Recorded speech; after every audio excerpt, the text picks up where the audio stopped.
I scratched my head and grinned sheepishly. I told you I can't handle alcohol. Uncle Ben laughed and leaned in. All right, enough fooling around. Let's get back to our ghost stories. He turned to Jack. Didn't you say you had one of your own to share? Let's hear it. Jack nodded solemnly. Yeah, I did. But let me take one more sip to steady my nerves first. He took a long drink, still holding the glass in his hand.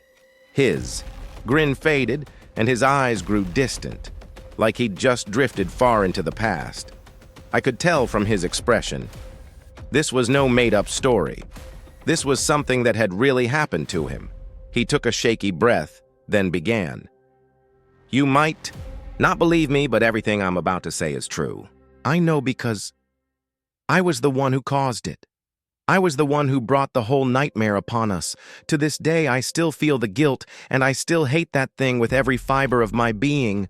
Uncle Ben, you probably remember Maddie, my wife.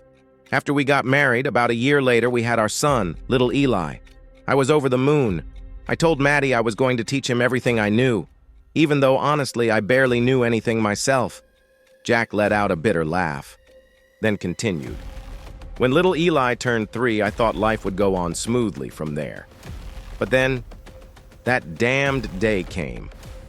That morning, Mr. Cooper, the head of Ridgefield Hamlet, was harvesting fish and swung by my house asking me to help out. He wanted me to clear and prep his fish pond for a new batch. Honestly, I didn't want to go.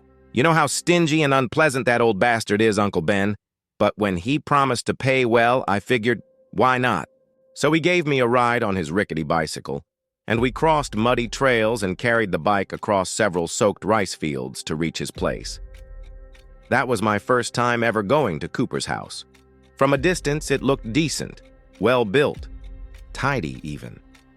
But the closer we got, the more uneasy I felt. There was something off about that place. Something heavy.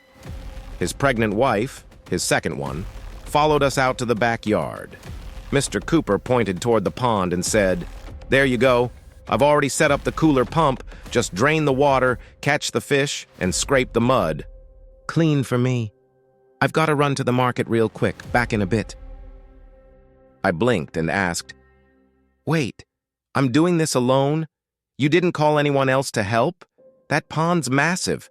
How am I supposed to do it by myself? He shrugged. Tried, but everyone's busy. You'll be fine.